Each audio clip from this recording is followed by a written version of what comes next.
Hello all, these are the some of the important formulas which are very important at first year level.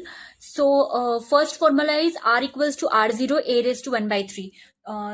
Few formulas, they are from nuclear physics. Now in competitive exam also you will find a problem based on this formula R equals to R0 a raised to 1 by 3, where R0 it is called as nuclear radius parameter, A it is atomic mass number. So most of the times nucleus is given with some atomic mass number, and nuclear radius parameter value is also given, which is mostly lies in the range of 1.3 to 1.5 Fermi meter. Value of R0 it is approximately 1.3 to 1.5 Fermi meter. Fermi stands for 10 raised to minus 15. That means it is 1.3 to 1.5 into 10 raised to minus 15 meter. Okay. And another formula which is important from nuclear physics, it is half-life period. Half-life period it is equals to 0.693 upon lambda, where lambda it is called as decay constant. So suppose half-life period it is 2 years, then decay constant it is whatever the calculation will come, that much, and unit will be per year. So lambda, unit of lambda it is per unit time. Unit of lambda it is per unit time. Suppose t half ka unit है seconds, so lambda will be per second. If t half is years, lambda will be per year, that way. Then another formula which is important is binding energy per nucleon. Suppose binding energy of a nucleus it is given, and you know the atomic mass number of that particular nucleus, then you can calculate binding energy per nucleon. Binding energy per nucleon it is binding energy divided by atomic mass number, because nucleon it stands for, what is nucleon? Nucleon it is the total number of neutrons plus protons. So neutrons and protons inside the nucleus, they are together, they are called as nucleons. So binding energy per nucleon it will be, you have to divide by total number of neutrons plus protons. Total number of neutrons plus protons, it is nothing but atomic mass number.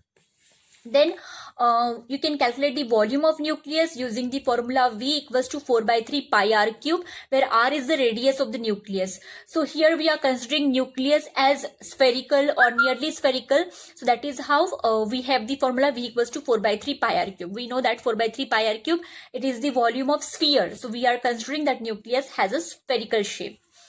Next is, this is a concept which is very important while solving the numericals. So most of the times what happens, we use this formula n equals to n0 e raised to minus lambda t. But at times there is no need to use this formula. The question is straightforward, where you can use the concept of half-life period to solve that particular numerical. So if n0 is initial amount after half-life period, it will become n0 by 2. Because what is the definition of half-life period? The time in which the amount of substance reduces to half. So half-life period के बाद में n0 होगा, तो उसका हो जाएगा n0 by 2. 2 half-life period के बाद में हो जाएगा n0 by 4 and so on. जैसे कि suppose कोई न्यूमेरिकल दिया है जिसमें बोला है कि 4 ग्राम, या you can say 100 gram of quantity is there. 100 gram quantity is there, that is n0 100 grams है, and half life period is given. half life period उसका दिया है suppose 2 years, और आपको find out करना है कि after 10 years कितना quantity बचेगा. Okay, so n0 is 100. After 2 years हमें मिलेगा 50. आफ्टर 4 years हो जाएगा 25. आफ्टर 6 years हो जाएगा 12.5. आफ्टर 8 years हो जाएगा 12.5 का half, so 6.25. And after 10 years हो जाएगा 6.25 का half, so 6.25 divided by 2. So this is the concept which is used for solving the problem. So you have to understand this. Then there is a equation which is lambda minimum equals to hc by ev. This is called as Dune-Hunt relationship or Dune-Hunt formula.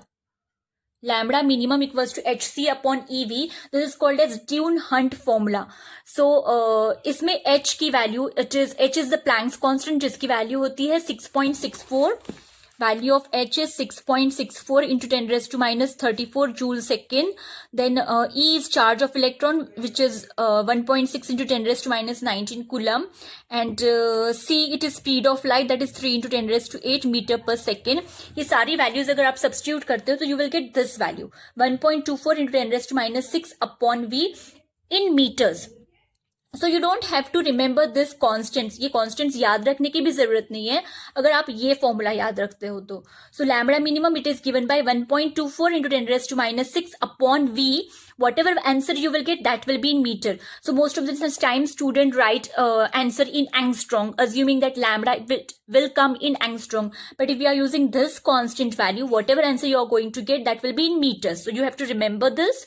So just potential, V is the accelerating potential, operating voltage. Not accelerating potential, it is the operating voltage. So operating voltage will be given, value of V will be given in the problem, and lambda minimum will be asked, or lambda minimum will be given in the problem and operating voltage will be asked.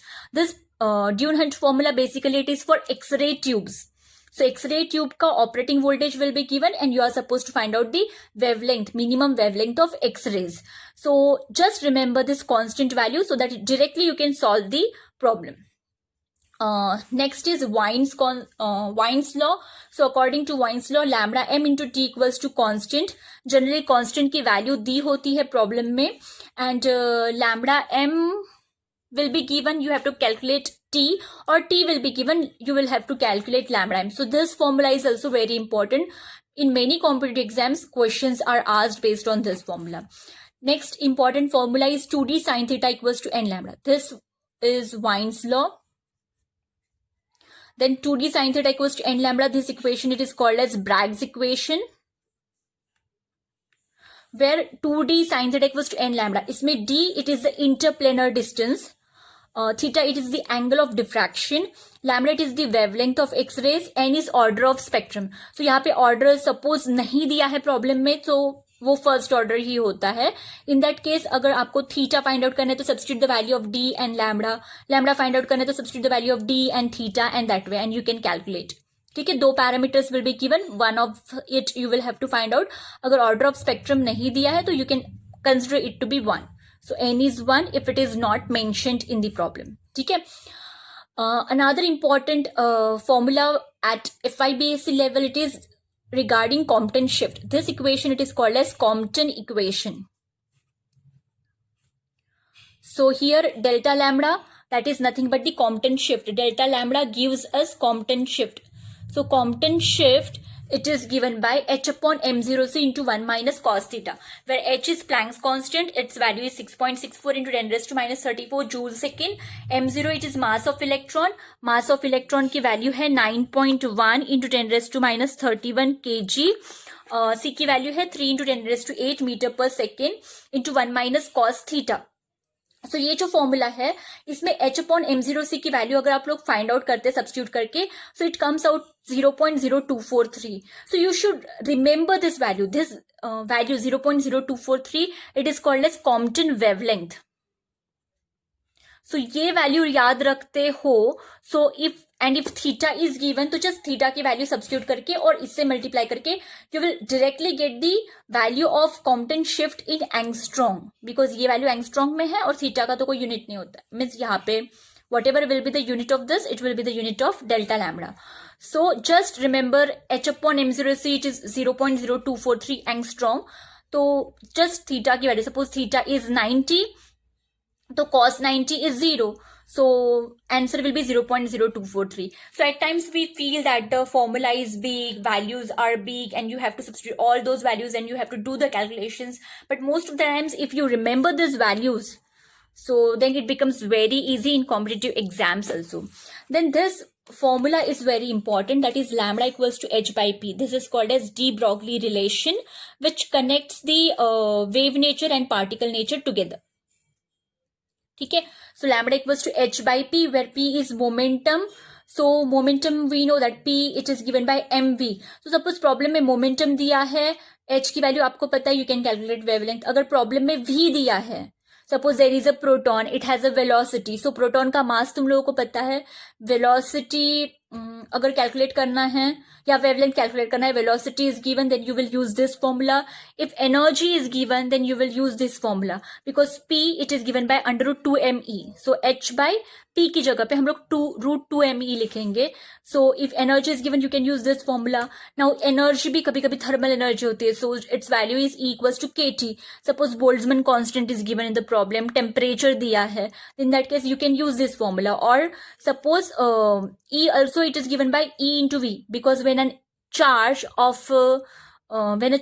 it is accelerated through a potential difference V, then it acquires energy which is given by Q into V. Suppose हमारे पास electron है which is accelerated through potential V. E की जगह पे हम लोग QV लिख देते हैं, so that it will become generalized equation. Suppose कोई भी charge particle है with charge Q, it is accelerated through potential V, then this formula becomes H/2mQV, because it gains energy which is equals to QV, और energy की जगह पे हम लोग लिख देंगे QV. So these are the basic formulas which are there mostly at FI BSc level. So remember these formulas, work on it, and you will be able to solve the numericals. Okay, thank you.